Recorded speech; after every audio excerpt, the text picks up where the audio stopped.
Estamos de volta pela TV e pela 103.3. Hoje, 5 de junho, é o Dia Mundial do Meio Ambiente e um dos rios que mais sofre com a ação do homem no país vai receber uma grande ajuda. Isso porque está prevista para hoje a assinatura que garante a contratação da empresa que irá finalizar o primeiro plano da bacia do Rio dos Sinos. Para falar mais sobre essa e outras ações que envolvem a bacia do Rio dos Sinos, nós recebemos aqui no estúdio Arno Kaiser, presidente do Comitê Sinos, também com a gente Uwe Schulz, que é professor do curso de Biologia aqui da Universidade. Olá, sejam bem-vindos. Olá. Boa tarde aos ouvintes do programa. Tudo bem? Arno, para a gente começar essa conversa, a gente comentou agora na abertura que hoje à tarde acontece essa assinatura que está prevista com a presença do governador Tarso Genro, para então essa questão que vai garantir a contratação da empresa que vai finalizar o primeiro plano da bacia, né? Que tipo de impacto isso vai gerar então para a nossa bacia?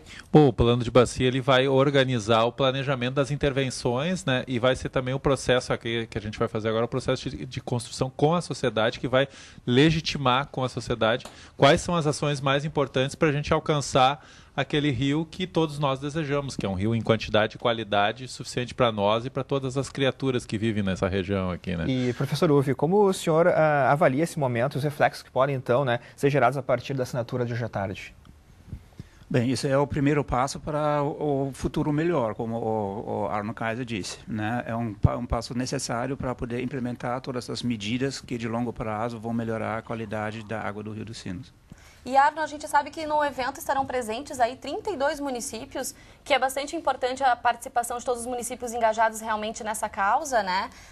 São municípios que abrangem, então, a bacia do Rio dos Sinos. Como é que está o envolvimento, então, dos representantes dessas cidades, de uma maneira geral, então, para essa recuperação? O Comitê Sinos, ele é o fórum onde que reúne vários atores. Entre esses atores estão, obviamente, os municípios, né? Porque eles têm várias coisas, né? Porque o rio sempre é o reflexo de uma série de efeitos e intervenções, e muitos deles são liderados e capitaneados pelos municípios. Então a gente historicamente sempre teve uma articulação muito grande com as câmaras e com os municípios, com as secretarias, né, trabalhando, né? E muitos municípios, óbvios, que têm um trabalho muito positivo e encontram no Comitê Sinos também um espaço, muitas vezes, de organização e de resolução coletiva de certos problemas, né? Porque às vezes tem coisas que fogem da esfera única e exclusiva do município e precisa uma visão mais de bacia. E aí esse é justamente o trabalho que o Comitê Sinos ajuda a fazer, né? E a partir do momento que esse plano de bacia do Rio dos Sinos estiver finalizado, qual é o tipo de trabalho que vai ser desenvolvido, então, Arno? Bom, o plano de bacias, um dos produtos finais deles vai ser o enquadramento do rio, ou seja, a definição de todos os objetivos de qualidade para cada um dos trechos, né, a partir dos desejos da própria comunidade, o que vai ter implicações nos planos diretores, no licenciamento ambiental e também em todas as obras e ações, vai hierarquizar todas as obras e ações. Para as pessoas entenderem, o plano de bacia vai ser como o comitê, como uma espécie de um condomínio, em que cada município é um dos apartamentos desse condomínio. A gente tem uma série de problemas nesse condomínio e a gente tem que decidir quais são as intervenções que a gente vai fazer. A gente, às vezes, não tem recursos para resolver todas, a gente então vai hierarquizar essas intervenções daquelas que a comunidade considera mais importante e, a partir daí, buscar os recursos, né, e também avançar no próprio criação no sistema, né, que até com a questão da cobrança pelo uso da água, né, que é uma coisa que está prevista na legislação como uma fonte de recursos para o saneamento, para tratamento de lixo, para recuperação de floresta, para proteção de banhado, para educação ambiental, enfim, todas as tarefas que a gente tem que fazer para a gente ter um rio com quantidade e qualidade para todas as necessidades aí da região, né? Bom, a gente sabe que os processos nem sempre são fáceis, são rápidos também, né, professor Uwe? Mas tem ações aí que já estão alcançando resultados positivos, como é o caso do Projeto Verde Sinos, que trabalhou aí na recuperação da mata ciliar. Então, conta um pouquinho para a gente quais foram esses resultados alcançados nesse projeto que durou anos. Bem, a ideia principal foi de tentar eliminar uma das fontes de poluição do Rio dos Sinos, que é a poluição difusa, que vem principalmente em áreas rurais, que é a entrada de nutrientes não controladas, né? Então, a mata ciliar presente, ela filtra esses nutrientes e, consequentemente, elimina uma boa parte deles.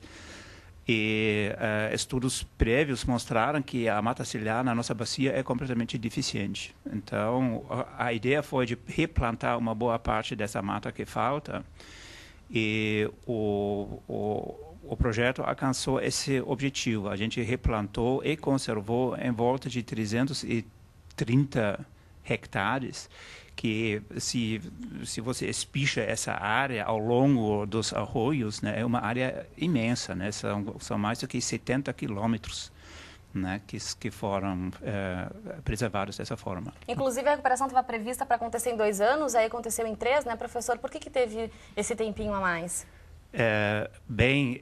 Isso é intrínseco, o projeto é muito grande, ele dependia da cooperação de muitas pessoas e muitas entidades.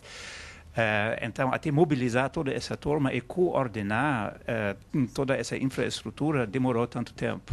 Né? Imagina, né? A gente tinha que coordenar o plantio de milhares e milhares e milhares de mudas. Tinha que ter pessoas que produzem essas mudas e tinha que ter pessoas que transportam essas mudas e tinha que ter pessoas que plantam essas mudas. E vocês, inclusive, tiveram que entrar em algumas comunidades, em alguns sítios também, que ficam à margem do Rio dos Sinos, as pessoas também colaborarem da comunidade de uma maneira geral. Sim, claro, né? A gente tinha que ter a área para plantar, então, por isso, a gente tinha que mobilizar os agricultores, né, que tinham terra ao longo dos rios, convencer uma boa parte para participar, e isso é um trabalho que demora um pouquinho, mas ao final deu tudo certo. Bom, a gente tem pergunta aqui de telespectador, o Osmar de Sapucaia do Sul. Ele comenta com a gente que em recente ranking divulgado pelo IBGE, o Rio dos Sinos é o 4º dos 10 mais poluídos do país. Ele quer saber como e por que o Rio alcançou essa péssima colocação. Acho que os dois podem responder, inclusive, né, Vanessa? Isso é uma consequência, vamos dizer, do modelo de desenvolvimento que a gente tem no Brasil e na nossa bacia, né? A gente sempre trabalhou priorizando o econômico, né, na sociedade de consumo, né? E obviamente se tu tem uma grande população, uma grande densidade industrial, um rio relativamente pequeno, não é e com mais dezenas de anos de descuido com relação à questão ambiental, né? É óbvio que o rio vai refletir isso, né? Como uma pessoa que se alimenta mal, fuma, tem uma série de excessos durante a vida, vai chegar um momento que o seu sangue vai estar numa situação ruim. Então, não surpreende, né? Se o Rio dos Sinos tivesse o volume do Rio Jacuí, provavelmente ele talvez não tivesse com essa mesma população numa situação tão grave. O outro rio que é aqui pertinho, que é o Caí, o Gravataí, a situação é semelhante porque a população também é grande e o rio é mais fraco ainda, né? Então, isso é um reflexo, né? Os outros 8 ou 10 rios aí são também rios que passam, o Rio Tietê, são rios que passam em grandes aglomerados urbanos, né?